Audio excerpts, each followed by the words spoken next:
We continue to talk about the main trends of digital economy here on the biggest blockchain and cryptocurrency conference in Eastern Europe.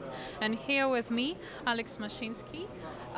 He is a serial entrepreneur, founder of 7 New York-based startups, raising over $1 billion and exciting over $3 billion. That sounds amazing. Thank you. The result of your work is impressive, and to start our conversation, I have to say wow, and to ask you how to create a successful startup and bring it to ICO and make it work effectively. Sure. Thanks for this interview and the opportunity. So you always have to have a very good idea, and many times the timing of the idea is more important than the idea itself. If you're too early, it's going to fail, and if you're too late, chances are there's too much competition already. So if you think about the blockchain as a whole, as a phenomena, it's going through this Cambrian explosion. It's going through this birth where everybody's trying new things every day, and it's really about finding the right project that works just right now, right? If you try to create something too advanced, it's probably too early for the blockchain, and if you're just trying to do something that people already did before, it's too late. So Celsius is trying to basically enhance the existing platforms and enable. We're trying to find a very good reason for people, the next 100 million people, to come and join the blockchain.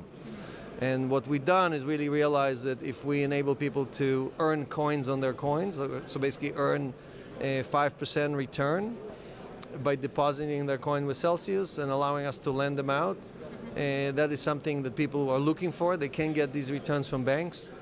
And we basically, it's a great thing that can happen right now at the right time and can help the community grow and become bigger and more prosperous. You do investments on startups, and how do you choose the startups and the ideas to invest your money? Yeah, so like you said, I'm a serial founder myself, Yeah. so I have to fall in love with the idea, right? If I see an idea and it's boring or it's not very exciting, it's not interesting for me. But if it's a really brilliant idea, a brilliant entrepreneur, they are passionate about it, they want to dedicate their life to it, then I understand that. That's what I do every day, you know. So it's really about finding someone who you feel has the same passion and the same excitement about technology. I mostly do technology that you do, and then we invested both in technology companies, artificial intelligence, machine learning, fintech.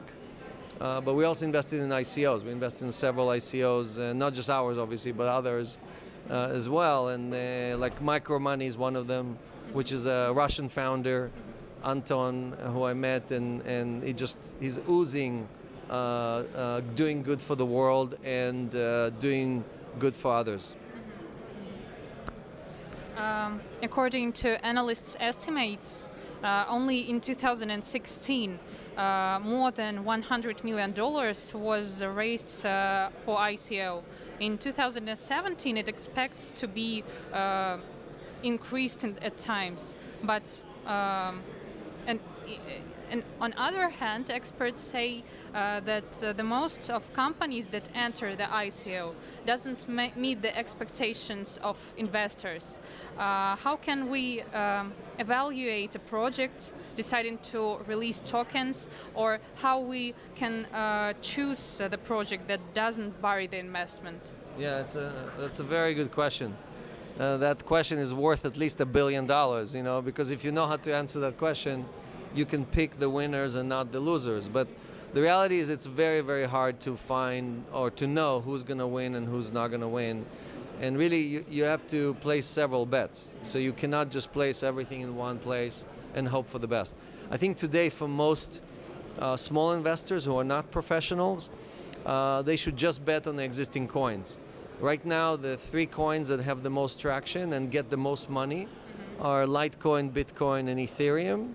So putting your money into those coins is much safer than betting on this or that ICO project. And I think most people who invested in ICO, they took their Bitcoin or Ether and they put it there.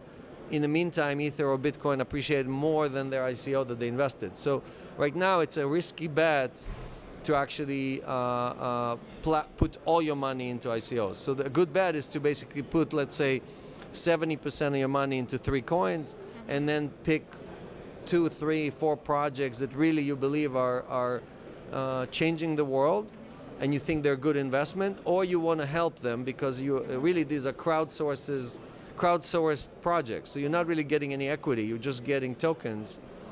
So you have to be very careful also understanding what you're investing on, right? Like in most cases, in most of my investments are in return for equity. They're not in return for tokens. So tokens are more when you want to support the company versus you looking to make 10 times your money or anything like that. It may be that you'll make 10 times your money, but that should not be the main reason why you're investing in ICOs. So again, going back to this Cambrian explosion idea, if you remember what happened in the Cambrian explosion, if you studied your biology in school, 90% of all the species from the Cambrian explosion died. But something good came out of it, right? Humans are the result of the Cambrian explosion. So same thing with ICOs. Most of these ICOs are going to die off. Most of the companies are not going to deliver on their projects. They're not going to be able to win in the marketplace. And the survivors are going to do very, very well, much better than most startups we know. But it's going to be very, very difficult to pick the few winners out of the 1,300 ICOs that happened until now. And the latest raise count is $3.3 billion. That's the total to date of capital raised from ICOs. Really huge amount Yes. of money. How many banks in the world are now trying to push forward the cryptocurrencies? So banks are pushing the blockchain, not cryptocurrencies, right? Banks are looking at the technology and saying, great, this technology can save us money. But they don't want the Bitcoin or Ethereum necessarily to be successful because those are threats to banks, right? The world needs banking, it does not need banks. So Ethereum and Bitcoin are trying to replace the banks, provide banking services, but replace the banks. So most banks today look at these as a threat. Very few banks are willing to work with these companies and with these technologies. So like in Switzerland, Falcon Bank is a leading provider. In the United States, Silicon Valley Bank and others have agreed to kind of accept or work with these young fintech companies. But in most places in the world, it's the big banks are very reluctant to adopt the traditional coins. And it's going to take some time before they're going to get comfortable. And the regulators who regulate them will also be comfortable about them accepting both deposits and allowing consumers to buy coins. You said that Bitcoin, Ethereum, and other cryptocurrencies, they try to replace banks. And will they have a success on it? How do you think? Well, it's a fight to the death, right? There's only one of the two will survive. So either the crypto guys will survive or the banks will survive. There's no room for both. Right now, there's a huge amount of money flowing from traditional banking and into the crypto assets. So for example, Coinbase, which is an American company that's allowing people to open accounts and buy the 3 currencies that I talked about, 3 commodities, they're really defined as commodities: Bitcoin, Ethereum, Ether, or Litecoin. Coinbase has more accounts than Charles Schwab, right? So they came from nowhere. They were not in business 4 years ago, and they're now bigger than one of the largest brokers in the United States. So if you look at the largest brokers around the world, they used to lose money to each other. Like they would see, okay, money went from E-Trade to Charles Schwab. Now all the money is coming, like a giant vacuum machine. All the money is coming from these accounts and into crypto. And that's why you're seeing Bitcoin and other currencies just making new highs every day, because if the number of coins is limited, but every day more and more money coming in, obviously the price is going to continue to go up. So I was just quoted in a different magazine. They asked me, okay, what is the price going to be? And I used the Fibonacci calculations to predict that by 2020, Bitcoin is going to be $50,000. Question about blockchain implementation. What the banks now do with blockchain? Of course, they want to maybe to release some projects on blockchain, but they're afraid of cryptocurrencies. What's the way out? Next? Yeah, Yes. what's next? So the banks are trying to create what's called a private blockchain. So let's say there's a small organization where me, you, and maybe 10 more banks are a part of. We can create our own blockchain and run our own consensus and reduce our transaction costs, right? So instead of using Swift or instead of using some other service provider, we can run all these services between us and have very low cost and very high execution rate. So that's what the banks are trying to do. They're not trying to replicate what Bitcoin or Ethereum is trying to do, right? They're creating a private blockchain. Those are public blockchain. So the banks are not trying to solve the problem for the 7 billion people that live on the planet, right? They're trying to basically solve their own problem. About your project Celsius, it's non-profit, right? So the company is a membership company. So our job is to do what's in the best interest of all of our members. Our members include people who hold coins and people who borrow coins. And basically our job is to match, first to ensure that everybody gets their money back, but also match lenders and borrowers in a platform that enables the coin holders to earn interest and the coin borrowers to basically get access to the coins. What was in the beginning of Celsius?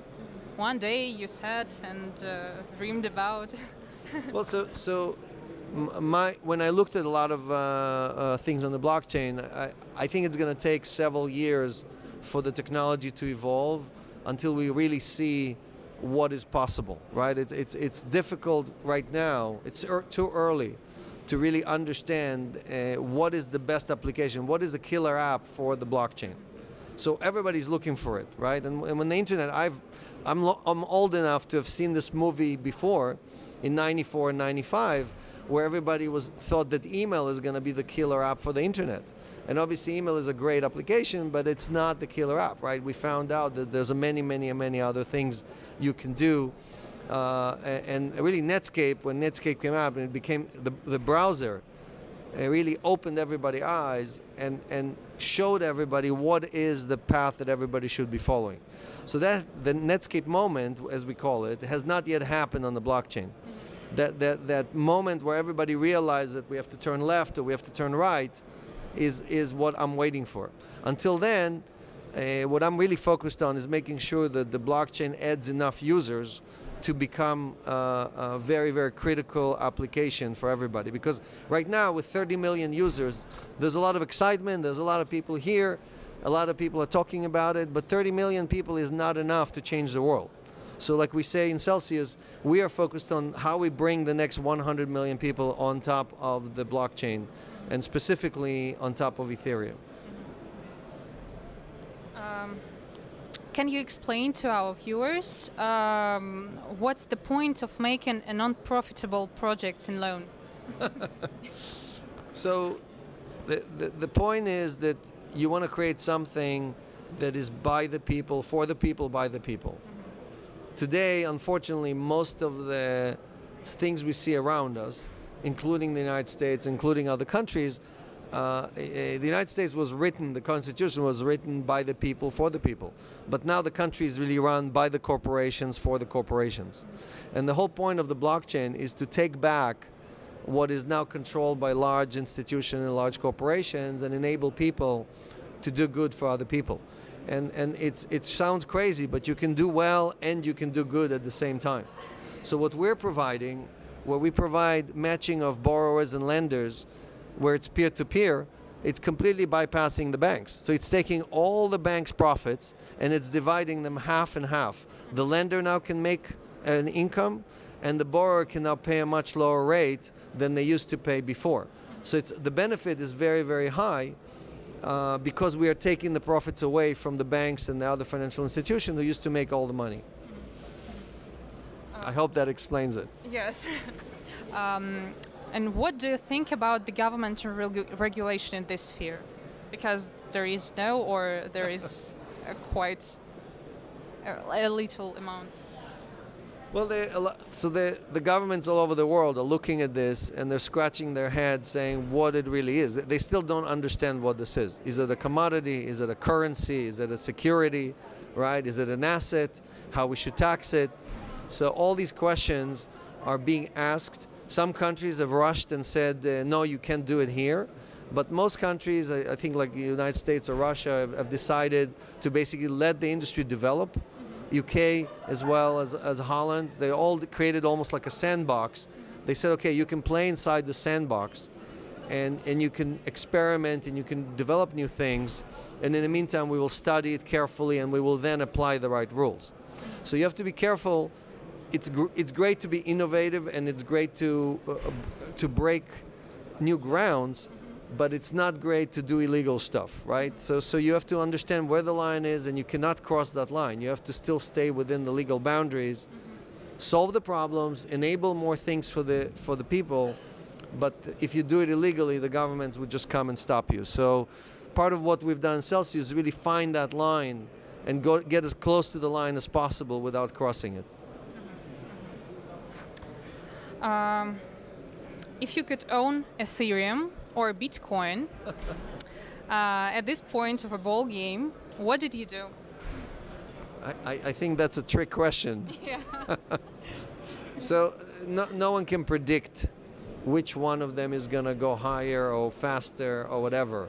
So I think, again, what I would do is I would split evenly between Bitcoin and Ethereum, or even better, I would split it between three with Litecoin. And if you really believe in something, one of the altcoins, if you believe in this or that project, or you really like the technology there because you understand it, you're a technologist, then you take a quarter of it and you also put it into something else. But if you look at the last several years, the safest bet has been to basically divide your allocations between the three coins. And I think that would be true until it gets to some level of saturation. Right now, there's still tremendous amount of demand of people trying to get in, which means the coins will continue to appreciate in value. I hope that I actually answered the question. Yeah. So. Thank you for the interview. Thanks it was so much. Thanks very for having interesting. Me.